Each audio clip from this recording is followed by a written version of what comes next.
Allah Teala kıyamet günü bütün insaniyetni hisob elish uchun tezidi. Allah subhanahu va taolo va farishtalar keladi. Bu vaqtda quyosh pastlaydi. Quyosh pastlaganligi sababli temperatura nihoyat o'rlab ketadi. Pijg'irin issiq bo'lib ketadi. Xuddi imtihon natijamiz chiqishning oldida jiddilashib ketamiz. 90 oldikmi, 100 oldikmi, natijam qanday chiqadi deb. Ana shunda jiddiychilik holatda Allohning oldida hozir bo'lamiz. Bu hayot hammamiz yashab o'lib ketadigan hayot, lekin u vaqt hayot cheksiz hayot bo'lg'achqa natijamiz qanday chiqsa, cheksiz hayotdagi ahvolimiz shu bo'yicha cheksiz davomlashadi. Shuning uchun vaqtda intayin jiddilashimiz. Shundaqla quyosh pastlagan bo'lg'achqa har birimiz dunyoda qilgan amalimiz bo'yicha qiyinchilik tortimiz. Ba'zimiz issiqning dardidan o'shqimizgacha, ba'zimiz quloq tumimizning kelguncha ana shunda qattiq talaymiz. U vaqtda har bir odam amali itqod tufayli azob tortganligi uchun kofirlar u vaqtdagi dahshatdan, pijg'in issiqdan Allohga nima deb yolvoradi? Ey Robbim, meni bu azobni qiynag'ucha dozoqqa tashlab bo'lsin, rohatlantirsang deydi. Kofirlarga dozoqni ko'rib boqmag'achqa, ayadagi azobdan dozoq bitki rohat bo'lishi mumkin deydi. Chunki uchrayotgan azob nihoyat dahshatli. Ammo ma dunyoda o'zining kimligini bilib, insonlik, mu'minlik vazifasini bilib yashaganlarga bu vaqt payg'ambarimiz Muhammad alayhisalom degandek, peshin bilan asrning vaqtigacha nihoyat qisqa bilinadi, qiynalmaydi. Mana shunda butun insoniyat qiynalgan vaqtida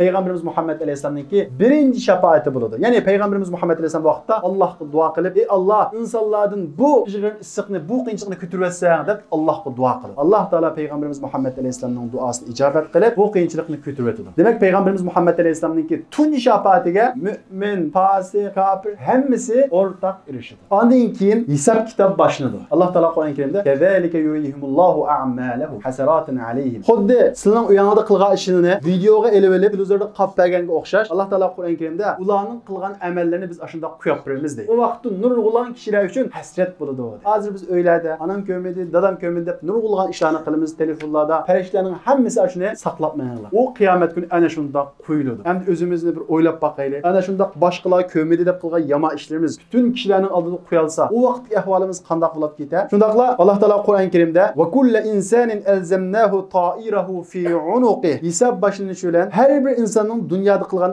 amallari daftarda bo'yniga isilgan shaklda bo'ladi. "Va nukhriju lahu yawmal qiyamati kitaban yalqahu manshura." Ya'ni butun kishilar o'zininki nomini esib kiradi. Bu butun kishilar qilgan har bir odamning qilgan amali ko'rsatiladi. Butun payg'ambarlar o'zining ummatini keyiniga ergashib tizladi. Payg'ambarimiz Muhammad alayhisalomning keyiniga biz tizlaymiz. Payg'ambarimiz Muhammad alayhisalom payg'ambarlarning eng oxirgisi, lekin hisob kimdan boshlanadi? Bizdan boshlanadi. Payg'ambarimiz Muhammad alayhisalom hadisda "Nahnu akhirul umam." Biz eng oxirgi ummat va awwal man yuhasib. Eng burun biz hisob beramiz deydi. Alloh taolo bizdan nimidan so'raydi? Dunyoda qanday yashading? Og'vanasini ap yashadingmi deb so'ramdi. Nimidan so'raydi? Peygamberimiz Muhammed Aleyhisselam hadisde "Evvelu ma yuhasabu aleyhi'l abdu yevmel kıyame es-salat." Kıyamet günüsü insan hesap elinatkan tunji iş bolsa namazdır. Günde okuyduğun 5 vaqt namazımız, ettigende qopanmay kechiktirib o'qigan 5 vaqt namazımız, ba'zi qazo qilib o'qigan bu namazımız tunji bo'lib bizni hesap elinadi. Fa in saluhat saluha sa'iru amalihi. Agar bir odamning namozi yaxshi bo'lsa, namozini joyida o'qigan bo'lsa, uning boshqa amallari yaxshi bo'ldi deydi. Namoz bir musulmonninki men musulmon deganligining bir isboti. Agar eg'izda bir odam musulmon deganga musulmon bo'lib qolish o'satdi, munofiqlarning hammasi musulmon bo'lib ketdi. Yolg'on deyolgan, saxtini deyolgan, hammasi musulmon bo'lib ketdi. Lekin Allohga onda saxt iymon lozim emas. Bir iymonninki saxti yoki rostga nimaga qarab araymiz? Bir iymonning taqozosi bo'yicha amal qilish, amal qilmaganlik qarab araymiz. Bir odam men musulmon deb qo'yib namoz o'qimasa, u odam musulmon bo'lolmaydi. Payg'ambarimiz Muhammad alayhisalom hadisda shirk bilan va yoki kufr bilan iymon o'rtasidagi farq, ya'ni mu'min bilan musulmon o'rtasidagi farq namozdir. Demak, bir odam namoz o'qimasa, u qanchalik men musulmon deyapsizmi, uni musulmon degelib bo'lmaydi. Namaz musulmonning kimligiga o'xshaydi. Namoz yo'q odamning kimligi yo'q. Shundaqla iymonning isboti. Men musulmon deganligining bir dalili. Bir yerga borsak bizning eng avval nimamizni so'raydi? Kimligimizni so'raydi. Shundaqo. Shunga o'xshash qiyomat kunimi Alloh subhanahu va taolo bizning eng avval bizning kimligimiz, iymonimizning isboti bo'lgan namozni hisob oladi. Agar biz namozni hisob bersak, ya'ni namozimiz joyida bo'lsa, boshqa ishlarimiz oson. Shunga payg'ambar alayhisalom deydi: "Fa in saluha saluha sa'iru amali." Namoz yaxshi bo'lsa, boshqa ishlari yaxshi bo'ladi deydi. Shunga men namozga sal qaramaylik. Bular yoshlar atdegani qo'pambaysizlar bilmak ko'pincha. Issiq uyqudan qo'rqmoq tez, lekin shu issiq uyqudan ketishga cho'ng savob yushirgan. Bir odam shayton qancha qo'pma degan vaqtida, shuning qarashi urushib, yengilgan vaqtida u nafsidan kurash qilgan bo'ladi. Nafsidan eshib qolgan vaqtda qilgan ibodatlar qimmat olmaydi uningki. Nafsiga g'ir kelmagan, uyqusini olib qochmagan, pulisini olib qochmagan, jinniga daxlamaydigan munda ibodatlar biz jannatga kirmaymiz. Xotirjam bo'ling. Bizni jannatga kirgan amallar qanday amallar sanlar? Nafsimizga g'ir kelgan, bizga qiyinchilik kelgan, shunday amallar bizni jannatga kiradi. Aytganda qo'rqmoq tez, lekin ana shu tez bo'lgan ishqa Allohning namazınınki büyük savabı uğurlaştırılgan. Emniyet insan ana şu savabı işense çokum qopalaydı. Ma'lum bir iqtisodiy manfaat chiqib qolib qolsa biz nayt etdigan qopalaymiz. Ayıp bilan kech qolsa kechib qolmaymiz, etegi bilan taqam bo'lsa. Hatto kechisi ayıp bilan ushib qolamiz. Necha qatim o'g'inishimiz mumkin. Nimishqa ushib ketsa iqtisodiy ziyon bo'ladi, bardiq yerga borolmaymiz. Agar biz namozga shunchalik ahamiyatni bersak, bir imtihonga yoki birazdan uchishadigan vaqtga bergan ahamiyatni abadiy hayotimizdagi bizning tunji hisob qilinadigan namozga bersak, cho'qim tura olamiz. Shunga namozga turolmadin deb o'zingni aldimanglar. Amaliyotda namozga turolmaganinglar qarindoshlar, Allohning atdiganda sizni huzuriga qabul qilmaganlik. O'zingning naqadar cho'ng mukofotni qilib qolganligini his qilinglar. Atdiganda sahar turganlar, jamoat bilan namoz o'qiganlar, masjidga dadasi bilan chiqqanlar, ana shu Alloh ularni huzuriga qabul qilganlar. Mana shunday kishilar qiyomat kuni tunji hisob berilgan namoz imtihonidan o'talaydi, namoz hisobini beralaydi. Undan keyingi qolgan ishlari oson bo'ladi. Undan boshqa biz inson farishta emas, nurg'ulga yamashlar ko'nglimiz tortadi, ba'zi xatolarni qilib solamiz. Lekin mushu xatoligimizni yuydig'ini, ya'ni namoz, 5 vaqt namoz xuddi bizni shu yub tozalab turadigan suponga o'xshash, har bir gunoh o'tkazsak yub turadi. Chunki inson yosh bolalar ba'zi xatolarni tushirib solasizlar, anglab solasizlar. Lekin bu gunohni nima qilib tozalaymiz? Namoz orqali. Bir sahoba bir gunoh qilib payg'ambarimiz Muhammad alayhisolamning qashqa keldi-da, "Ey Rasululloh, men bunda bir yomon ishni qilib soldim ya. Bunga nima jazo bor?" deb keldi. Rasululloh, "Sen namoz o'qimsan?" dedi. "O'qiyman" dedi. Namoz o'qishni ilgari olgan tahorating har namoz oraliqidagi xatolikni yuydi dedi. O'ylab boqinglar, bizning xatoligimiz yuyib pokizlab turadigan namozga ahamiyat bersak, boshqa ishimiz yaxshi bo'lganligi mana bu sabab. Chunki namoz bizning xatoligimizni to'sadi. Unda boshqa Alloh taolo Qur'on Karimda dedi, "Innas salata tanha anil fahsha'i val munkar." Namoz fohisha, yomon ishlardan to'sadi dedi. Yoshlarda eng kuchli narsa bo'ladi, shahvat bo'ladi. Shahvat namoz bilan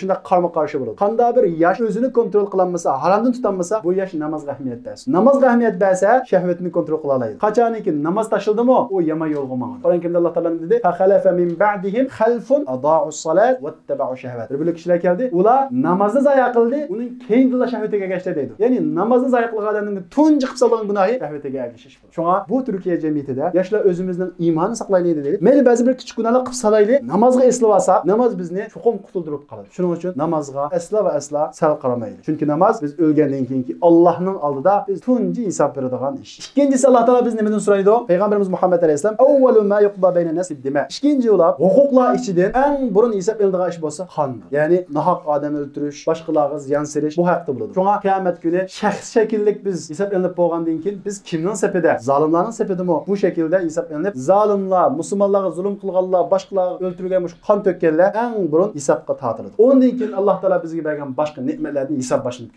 Alloh taolo Qur'on Karimda "Thumma la tusalunna yawma idin anin na'im." Undan keyin boshqa ne'matlarning har biridan so'ralsizlar deydi. Alloh bizga bergan ne'matlar qaysi? Mevchiva, ko'z, quloq, ig'iz, suv, havo. Qaysining qo'ldan keladi? Ya biraz zavod yasay olamdi? Qarasang shoxdan chiqdi deysizlar. O shox bizga mevani bermaydi. O shox aqlsiz. O shoxning ichida o mevduba tam yo'q. O shoxning ichida mevduba foydali vitaminli yo'q. O shox bir sabab, bir parda. Alloh shox orqali bizga mevani avatdi. Havo kuchimiz yetamdi? Yetmaydi. Suv kuchimiz yetamdi? Hech qaysi bizning ilkimizda bo'lmagan ishlar. Hammasi bir ne'mat. Mushahadaning gap qilishing bir ne'mat. Chunki gap qilgan vaqtimda badanimda nima o'zgarishlar bo'ladi? Qonda hujaylar o'lab tiriladi. Gap qilishim uchun nima ish qilishim kerak? Uni bilmayman. Mas'ulumda kutarsam hozir. Kutirash uchun nimalar ketadi? Men buni bilmayman. Qaysini bilasizlar? Qo'l mushda kutirash uchun nima ketadi? Buning ichidagi hujaylarning harakat qilish yo'li. Hammasi mening xavrimsiz, shunda iroda qilma, kutirma. Aqallisi sening badaningga, aqsilga, vitaminga, har xil ilmning ehtiyoji shunday-ku. Sizlar har kun aytganda, "Men badanimga 10 gram vitamin ehtiyojli ekan, 20 gram aqsil ehtiyojli ekan" deb aytganda aqsil ichib, vitamin ichib chiqamsa uydan. Lekin badanning ehtiyoji uningga nereden keldi u? Sizlar o xiyolingda yo'q. Aytganda bol keslar, peynir yeslar, zaytun yeslar, hamma narsani yeslar. Alloh taolo o'rinlashtirgan o qonuniyat bilan uning ichidagi vitamin ehtiyojli qiyaga, aqsil ehtiyojli qiyaga, mana shunda badanimizga tarab bizning hayot turishimiz shunda kuchga ega bo'ladi. Demak, hamma narsa Allohning ne'mati. Faqat ko'zimiz va yoki mevjud emas. Gap qilishimiz, nafas olishimiz har birisi Allohning ne'mati. Mana bu ne'matlardan so'raymiz. Ondan keyin yoshlar diqqat qilinglar. Endi sizlar qiyomat kuni eng burun so'ralgan narsa keldi. Nima haqida so'ralsizlar yoshlar desanglar? Payg'ambarimiz Muhammad alayhisalom hadisda la tazulu qadama 'abdin yawmal qiyamah hatta yus'alu an umrihi fima afna. Qiyomat kuni yuqori namozni hisob berib bo'lgandan keyin bir odamning qadami vaqti, ömür haqida so'ralmay turib hech yerga o'tkalmaydi deydi. Sizga 50 yil yoki 60 yil yoki 70 yil iborat ömrni berdim. Buni nimaga ishlatdingiz? Biz masalan ba'zan qarindoshlarimizdan o'shishib so'rsak, dars kelmadan olsak nima deydi? Vaqtim yo'q deydi. Qur'on o'qamsa desa, bak aldirash vaqtim yo'q deydi. Hatto ba'zilar deydi-ki, namoz o'qamsa desa, vaqtim yo'q deydi. Mening vaqtim yo'q. U vaqt kimninki? Allohning. U vaqtni biz kim berdi? Alloh berdi. Ammo biz Alloh bergan vaqtni Alloh uchun ishlatishga bizning irodamiz yo'q. Alloh taolo bizga vaqt bersa, o'yini qilib, nurg'ulg'a ishlarni qilgan vaqt bor, ammo haftada bir qatim suhbatga kelgili. Atdiganda bir bet Qur'on o'qigili. Bir kunda 24 soatning ichida 1 soat vaqtimizni chiqib 5 vaqt namoz o'qig'ili vaqtimiz yo'q. Demak, bir namozni o'qimagan odam naqadar tuzkur. O'ylab boqinglar. Mana hozir bu yerda bir singlga 240 ko'yni berib, maningda Konyaga berib kel. Bu 240 ko'yning ichida 24 ko'yga faqat bilet keladi. Qolganning hammani sen o'zing sarf qil dedim. Buni Ahmet aldi deyli hozir. Olgandan keyin hammani xajlab keldi mening qishimga. Men buniga nima deyman? Ma'qul 220 ko'yni xajla, 230 ko'yni xajla. Ham ozroq bir qismini mo, nima uchun biletni elib sen o'zingning yurtiga ketib olmaysan Konyaga. Deymi shunday emasmi? Ham Alloh taolo bizga 24 soat vaqtni berib, ma dunyoda 20 soatni o'zing uchun ishlat, 21 soatini o'zing uchun ishlat, 22 soatini o'zing uchun ishlat, 23 soatini o'zing uchun ishlat. Faqat 1 soatini jannatga bilet elib, jannat ketib ol deb desa, shuningga jannatning bileti olgan namozni olmay, 24 soatning hammasini o'zimiz uchun xajlab olsak, biz Allohning g'azablanishiga haqlimi, haqli emasmi? Haqli. Chunki 24 soat berdi Alloh taolo bizga. Ammo biz 1 soat vaqtimizni namozga berishga bexillik qilamiz. Alloh 60 yil umr bersa, bir odam normalda 5 yilni o'burning ichida o'tkazadi. 60 yilning ichida. 8 soat uxlasa, 20 yilni uyquda o'tkazadi. Nima degan qo'rqinch? Endi Alloh uchun qanchalik umr berdi? Buni qarasak, nayt üzüdü. WhatsApp'ga, telefonga bergan vaqtning o'ning birini Alloh uchun beraldik yoki berolmadik. Qiyomat kuni bizning qadimiz yetkalmay turib so'ralgan narsa mana bu. Ya'ni umrimiz. 60 yil umrdan so'rab bo'lgandan keyin yoshligimizdan yana qayta hisob oladi Alloh taolo. Umrimizdan bir hisob beramiz. Ondan keyin yoshligimizdan qayta hisob beramiz. Nima uchun? Chunki umrimizning ichidagi eng qimmatli vaqtimiz yoshligimiz. Yoshlikdan foydalanmadik degan gap, hayotimizdan foydalanmadik degan. Shuning uchun umrimizdan so'rab bo'lgandan keyin yoshligimizdan qayta so'rashimiz bu yoshligimizning texmi muhim ekanligini ko'rsatadi. Shunga men texi yosh, men texi 30 yosh kirmadim, men texi 25 yosh kirmadim, men texi 20 yosh kirmadim deb o'zinglarni asla oldimanglar. Men mana shunda o'ylaydim. Texi men 30 yosh kirmadim. Oldinda texi vaqt ba'da his qilatdim. Ammo yoshlik ana shunda deb yuymay o'tib ketadi. Texi ba'g'u deb o'tib ketadi. Shunga diqqat qilmasanglar, qirib qolsizlar. Yoshligim to'may o'tib ketadi. Yoshligim mana mushu. Kichikchagida o'zidan cho'ng odamning hammasi cho'ngdek o'zini aytib kichik bilinadi odamga. Ammo o'zi tuymay 30 yosh, 32 yosh, 33 yosh kirgan vaqtda kichik balla aka degilsa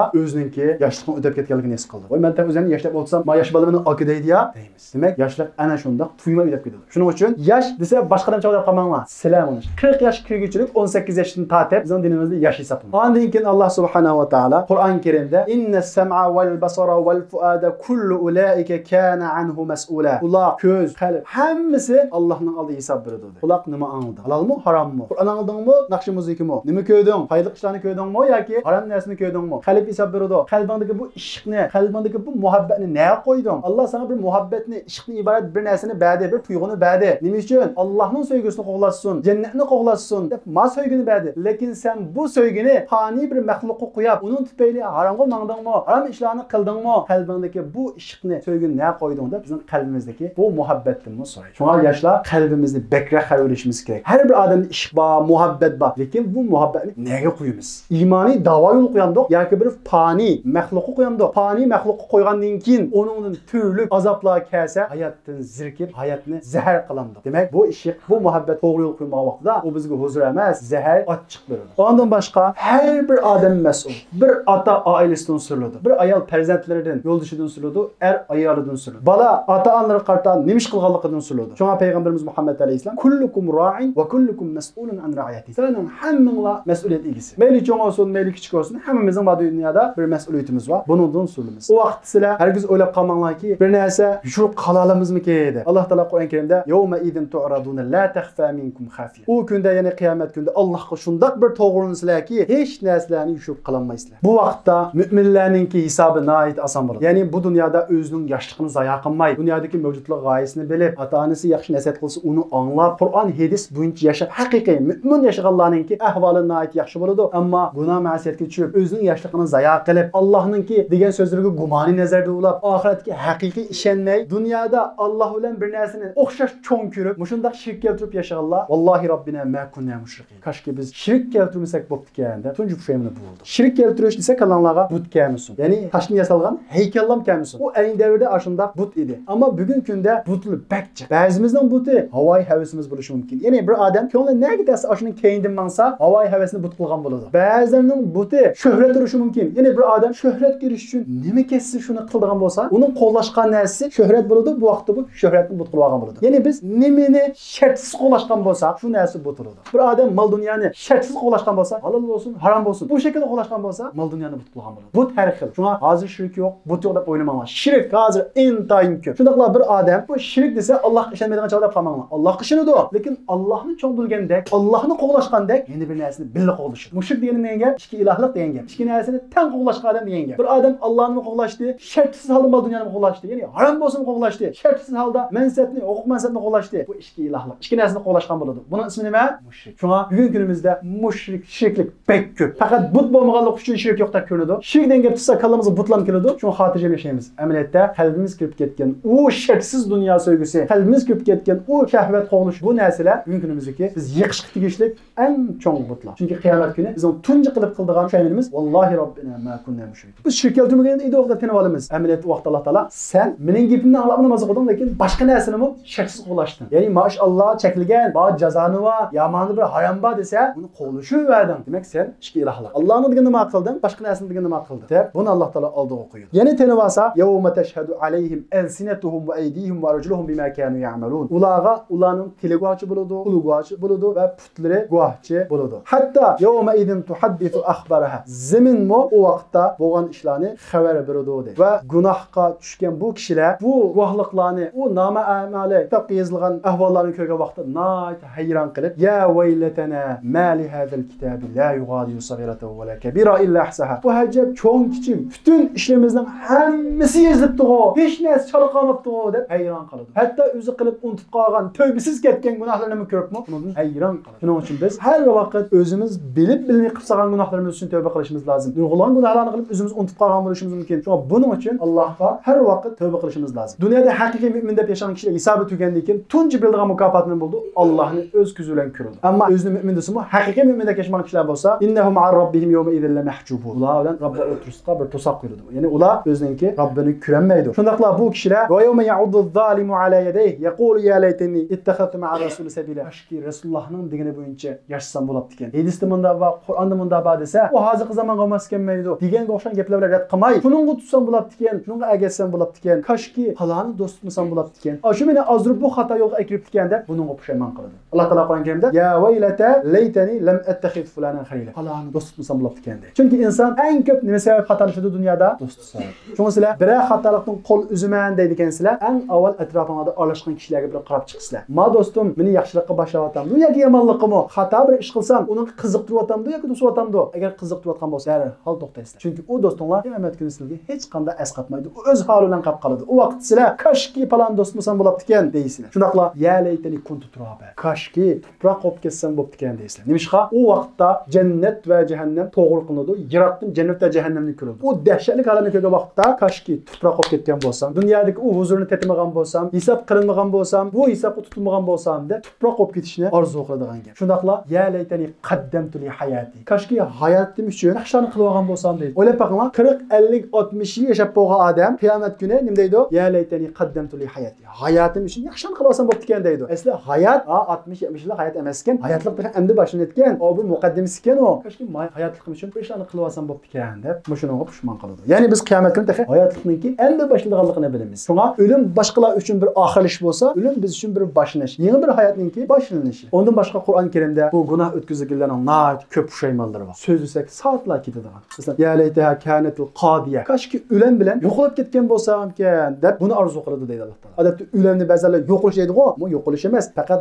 badan kiyimimiz, ruhimizni ajratilib, xuddi kiyimni sarayotganga o'xshash, badanimiz tuproqqa aylanib ketadi, ammo ruhimiz barzakh olamiga, undan qiyomatga yetkiladi. Boshqa bir olamga yetkiladi. Biz uxlagan vaqtimizda badanimiz bexabar, ruhimiz bilan ketadi-ku, nurg'un tushlarni ko'ramiz-ku, shunga o'xshash ruh dunyosi boshqa bir dunyo. Bu badan qoladi, ruhimiz boshqa bir dunyoda haqiqiy hayotlikni shu vaqtda yashaydi. U dahshatli azobni ko'rgan vaqtda, jinim chiqqan vaqtda ruhimni bilib yo'qib ketgan bo'lsam bo'pti ekan deb buni orzu qiladi deydi. Shunga bunda pushaymon qolmasligimiz uchun biz hayotimizni qadrlashimiz lozim. Yoshlar yoshligini qadrlashi lozim. Hargizmi u jamiyatdagi kishilarning qilayotganligiga qarab, yoshlarning ezib ketayotganligiga qarab, yoshlarning o'yin tomoshaga dum tushganligiga qarab, bunda yashsaqmi bo'ldi ekan-ku deb hargiz bu xayollarga tushmaslik lozim. Chunki qiyomat kuni har bir odam yolg'iz holda Allohga keladi. Bizni u yonga qiziqtirgan, shu u yon bilan o'zini cho'ng ko'rsatgan shu do'stlarimiz o'zining holi bilan qoladi. Bizga qilchilik yordam bermaydi. Shuning uchun har birimiz o'zimizning hayotini qutqazishga markazlashishimiz lozim. Alloh subhanahu va taolo hammamizni o'zining bu dunyo imtihonidan o'tkazib qolsin. Hammamizni umrimizdan iborat bu omonatni joyida paylanib, jondan iborat bu omonatni Alloh taologa sog' salomat topshirishni nasib qilsin Alloh subhanahu va taolo. Biz ana shunday hisob berib bo'lgandan keyin Alloh subhanahu va taolo dunyoda qilgan har bir amalimizning qimmatini his qildirish uchun nihoyat cho'ng bir tarozini tiklaydi. Biz buning tafsilotini inshaalloh kelar-kelar darsimizda so'zlaymiz. Va oxiru da'vana alhamdulillahi robbil alamin.